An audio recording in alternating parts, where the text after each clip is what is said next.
नमस्ते सदा वत्सले मातृभूमे तया हिंदुभूमे सुखम वर्धितो महामंगले पुण्यभूमे तदर्थे पदत्ते सकायो नमस्ते नमस्ते। हे वात्सल्यमयी मातृभूमि मु तोते निरंतर प्रणाम करुछि। हे हिंदू भूमि तू ही मते सुखरे बढ़ाइछु। हे महामंगलमय पुण्यभूमि तो सकाशे मोर शरीर अर्पित हो तोते मु बारंबार प्रणाम करुछि। मातृभूमि पितृभूमि धर्मभूमि कर्मभूमि देवभूमि तपोभूमि भारतवर्ष यही भारतवर्ष अनेक पर्वपर्वाणी पालन करुछु जेउठी रही थाए स्नेह प्रेम भातृत्वर बंधन। चैत्र मास शुक्लपक्ष प्रतिपद तिथि आम पाई स्मरणीय और गौरवर दिवस हिंदू नववर्ष। मार्गदर्शन पर आम पाखे अच्छा श्रीजुक्त मनोज मुंड प्रधानाचार्य सरस्वती शिशु विद्या मंदिर जयपाटन आम यूट्यूब चैनल जय माणेश्वरी प्रोडक्शन को स्वागत हो। हिंदू नववर्ष केवेठारु आरंभ हुए यार विशेषत्व कौन? हिंदू नववर्ष इटा गोटे आमर भारत वर्ष रे गोटे विज्ञान सम्मत कारण अच्छे। आमे आजिकल साधारण भाव में लोकंर भावना नुआ वर्ष कहले जो शह शह वर्ष इंग्रेज माने भारत वर्ष को शासन करिगले एवं तांकर जो विचार छाड़ी दे गले से अनुसार भारतीयता आउ किछि रहिला नहीं। आउ जनवरी मास 1 तारिख को समस्ते नुआ वर्ष भाव पालन करें। किंतु प्रकृत पृष्ठा को जदि आमे उल्टेबा भारतीय संस्कृति प्रकृत पृष्ठा को उल्टेबा माने से कोनोसी दिगरे मध्य कोनोसी कारण नहीं जे जनवरी 1 को आमे नुआ वर्ष पालन करें। भारतीय जीवन धारा भितर जेतिकी समय एवं जहाँ भी निर्धारित होइछि से पूरा विज्ञान सम्मत एवं सूर्य चंद्रर गति को लेकर सब जगह कर आमे इंग्रेज मान द्वारा भाविकी विचार कर माने कौन प्रकार युक्तियुक्त कारण न था कि कहीदेले से गला आ से समय कौन कहार कथा शुणा कहार से अवसर नाला तेणुक कहीं किसी से समय से प्रकार पालन कर किंतु प्रकृत में आम जदि देखा गले आमर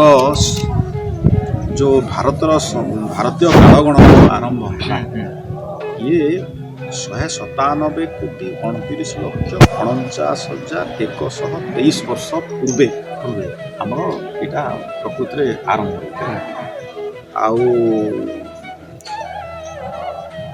एटा पूरा विज्ञान सम्मत। भारतीय काल गणना हूँ विज्ञान को लेकिन आमर से कालटा दुई जन कारण चले आम से गोटे हूँ सूर्य आ गोटे हूँ चंद्र। ये सूर्य चंद्रर गति को लेकिन ही आमर समयटा गति कर आमे से सूर्य को आमे चंद्रायण सूर्यायण बोली कहूँ चंद्र को चंद्रायण बोली कहूँ। सूर्य आमको दिन दूचे आउ चंद्र आमको राति दूचे तो ये प्रकार रे आमर चली सूर्यायण द्वारा आमर सौर मास हो चंद्रायण द्वारा चंद्रमास हो सौर मास रे आमर 12टी मास रोचे आउ से 12टी मास भितर आमर जो राशि अच्छे आमर से राशि गुड़िक मेष वृष मिथुन कर्कट सिंह ये जो राशि गुड़ाक 12टी राशि रहा से 12टी राशि आमर सूर्य को लेकर विज्ञान सम्मत आमर संक्रांति रु संक्रांति पर्यंत से हिसाब हो ये आमर माने सूर्यंकर गति अनुसार काल को गणना सेमिति आमर चंद्र को लेकिन सेमिति आमे जेमिति दुईटा पक्ष होची मास को आपनकर कृष्ण को शुक्ल पक्ष आउ प्रतिपदा ठू पुणी आपनकर ये पर्यंत अमावास्या पर्यंत पुणी प्रतिपदा पूर्णिमा पर्यंत ये कृष्ण पक्ष शुक्ल पक्ष हिसाब से आमर हिसाब होची आउ से अनुसार आमर 12टी मास होची जो आमर ओडिया रे जो माने आमर पांजी रे जो मास लेखा हो बैशाख ज्येष्ठ जो मास 12टी मास से गणना होची। यही प्रकार रे आमर ତାମାନେ ବ୍ରହ୍ମା ଯେତେବେଳେ କାଳକୁ ଗଣନା କଲେ ଏଇସବୁକୁ ନେଇକିରି ଗଣନା କଲେ ଆଉ ସବୁଯାକ ବିଜ୍ଞାନ ସମ୍ମତ ଯୁକ୍ତିଯୁକ୍ତ କାରଣ ଦର୍ଶାଇକି ସବୁଯାକ ସମୂହ କରିছে ତ ସେଇ ଦିନଠୁ ଆମର ବର୍ଷ ଆରମ୍ଭ ହେଲା ଆଉ ତାକୁ ନେଇକିରି ଆମେ ଯଦି ଏଇ ଜାନୁଆରୀ 1 ତାରିଖକୁ ନୂତନ ବର୍ଷ ଭାବରେ ଆମେ ପାଳନ କରିବା ସେଥିରେ କୌଣସି ବୈଜ୍ଞାନିକତା ନାହିଁ କୌଣସି ନୂତନତ୍ୱ ନାହିଁ କିଛି ନାହିଁ ଏଇଥିରେ ଆପଣ ଦେଖନ୍ତୁ ସମୟ ଅନୁସାରେ ପରିବେଶ ସବୁ ପ୍ରକାର ପରିବର୍ତ୍ତନ ହେଇ ଆସୁଛି এই ପରିବର୍ତ୍ତନକୁ ନେଇକିରି ଆମର ମାନେ ନୂଆ ବର୍ଷଟି ଆରମ୍ଭ ହେଉଛି ଆଉ ଆମେ ସେ ଦିନଟାକୁ ଆମେ ନୂଆ ବର୍ଷ ବୋଲିକରି କହିବା ଆମେ ଆପଣ ଦେଖନ୍ତୁ ଯେକୌଣସି ଶୁଭ ବେଳା ଶୁଭ ସମୟ ଇତ୍ୟାଦି ଯଦି ଆମେ ଦେଖୁଛୁ କ'ଣ ଦେଖୁଛୁ ଆମେ ସୂର୍ଯ୍ୟଙ୍କର ଉଦୟ ଚନ୍ଦ୍ରଙ୍କର ଗତି ଏସବୁକୁ ନେଇକି ଆମେ ଦେଖୁଛୁ ଆଉ ହିସାବ କରୁଛୁ ଆମେ ଯେତେ ଶୁଭ କାମ କରିବା କି କ'ଣ କରିବା ପାଞ୍ଜିଟେ ଦେଖୁଛୁ ଆମେ କେତେବେଳେ ତ ଦେଖୁନୁ ତାରିଖ ଜାନୁଆରୀ ମାସର ଅଙ୍କ ତାରିଖ ଅଛି ଶୁଭ ଦିନ ଏଇଟା ଆମେ କହୁନୁ ଆମେ ତାର ସହାୟତା ନେଉଛୁ ଦିନ ଅନୁସାରେ ଆମେ ସହାୟତା ନେଉଛୁ ତ ସେଇ ପ୍ରକାରରେ ଆମେ ଯଦି ଦେଖିବା ତାହେଲେ ଇଏ ପୁରା ବିଜ୍ଞାନ ସମ୍ମତ କାରଣ ଅଛି ଆମର ଇଏ ଆମର ନୂଆ ବର୍ଷ ହିସାବରେ ଆମେ ଯଦି ଦେଖିବା ଏହାକୁ ବହୁତ ଜାକଜମକରେ ଅନ୍ୟ ଦେଶ ଅନ୍ୟ ପ୍ରଦେଶମାନଙ୍କରେ ମହାରାଷ୍ଟ୍ର ତ ଗୁଡ଼ି ପର୍ବ ହିସାବରେ ବହୁତ ପାଳନ କରୁଛନ୍ତି ତେଲୁଗୁ ମାନେ ବି ମହାରାଷ୍ଟ୍ର ଆମର ଆନ୍ଧ୍ରପ୍ରଦେଶରେ ସେମାନେ ମଧ୍ୟ ତାକୁ ଏଥିରେ ବିଶେଷତା ହେଉଛି ଯେ ଆମର ଏଇ ଦିନ ମାନେ ଗୋଟେ ବହୁତ ବଡ଼ ମାନେ ସୌଭାଗ୍ୟର ଦିନ କହିଲେ ଚଳେ ଏ ଦିନଟା ମାନେ ବହୁତ ବଡ଼ ମାନେ ଶୁଭ ସମୟ ଏ ଦିନ ସବୁ ହେଇଥିଲା କହିଲେ ଅତ୍ୟୁକ୍ତି କରି କେତେ ବଡ଼ ବଡ଼ କାର୍ଯ୍ୟ ହେଇଛି ସେଦିନ କ'ଣ ଏକ ତ ସୃଷ୍ଟି ଆରମ୍ଭ ହେଲା ସେଦିନ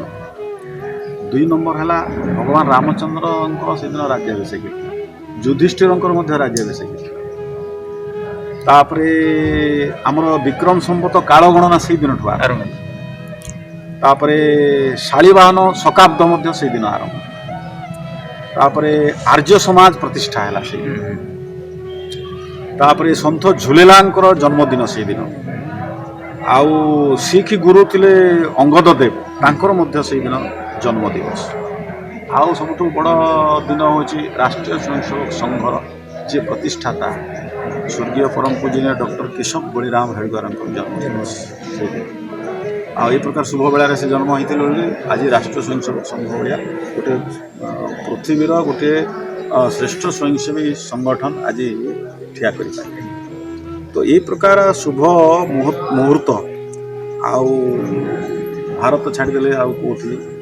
ମାନେ ନାହିଁ ତେଣୁକରି ଏଇ ଦିବସର ଇଏ ଯେଉଁ ମହତ୍ତ୍ୱ ଗୁଡ଼ିକ ଅଛି କିପରି ଭାବରେ ପାଳନ କରିବା ଏ ବିଷୟରେ ଦର୍ଶକ ବନ୍ଧୁମାନେ ହିନ୍ଦୁ ନବବର୍ଷ ଦେଖନ୍ତୁ ସେଇଦିନ ଆମେ ଏବେ ଇଂରାଜୀରେ ନୂଆ ବର୍ଷ ପାଳନ ହେବାକୁ ରାତି 12ଟା ବେଳକୁ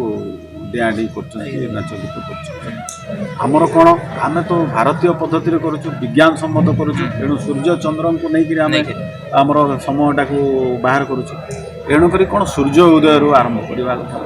ହେଲା ସୂର୍ଯ୍ୟ ଉଦୟ ହେଲେ ସୂର୍ଯ୍ୟଙ୍କୁ ଆମେ ନୂତନ ସୂର୍ଯ୍ୟଙ୍କୁ ସ୍ୱାଗତ କରିବା କ'ଣ କରିବା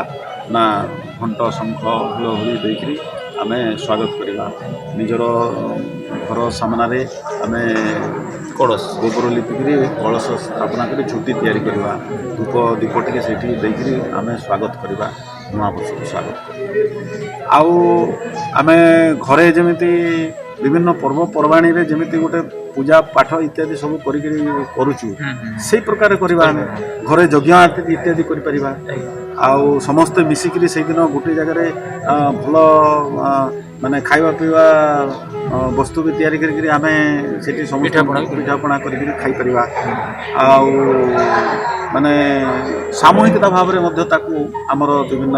ସାଂଗଠନିକ ପଦ୍ଧତିରେ ଆମେ ସାମୂହିକ ଭାବରେ ମଧ୍ୟ ତାକୁ ପାଳନ କରିପାରିବା ସନ୍ଧ୍ୟା ସମୟରେ ଆମେ ଆମର ଯେତିକି ବନ୍ଧୁମାନେ ଅଛନ୍ତି ସମସ୍ତଙ୍କୁ ଗୋଟେ ଜାଗାରେ ଏକତ୍ରିତ କରିବା ଗୋଟେ ଆପଣ ସହଭୋଜ କାର୍ଯ୍ୟକ୍ରମ କରିପାରିବେ ଆଉ ସନ୍ଧ୍ୟା ସମୟରେ ସାଂସ୍କୃତିକ କାର୍ଯ୍ୟକ୍ରମ କରିପାରିବେ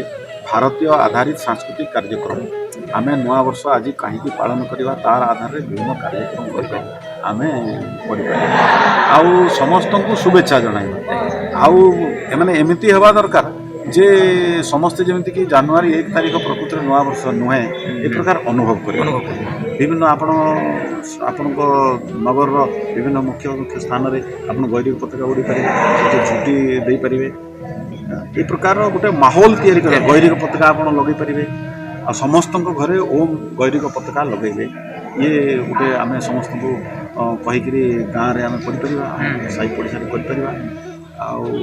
जोटा कि अनेक जगार कार्यक्रम होची बड़ बड़ जगार आठी गोटे सहर गोटे वातावरण बर्तमान परिवर्तन लोक जानुन प्रकृत नुआ वर्ष यहाँ आउ जनवरी मास 1 तारिख नुआ वर्ष नुहे धीरे धीरे धीरे धीरे समस्त तेणु आम पालन करवा बहु जाकजमक पालन कर बंधु मानक निमंत्रण कर विषय आ समस्त को प्रोत्साहन करवा जे आम जो हिंदू नववर्ष अच्छी चैत्र मास शुक्ल पक्ष प्रतिपदा तिथि यही दिन आम हिंदू नववर्ष को पालन करने समस्त को आम निमंत्रण करवा अभिनंदन जणाइबा। भारत माता की जय, वंदे मातरम।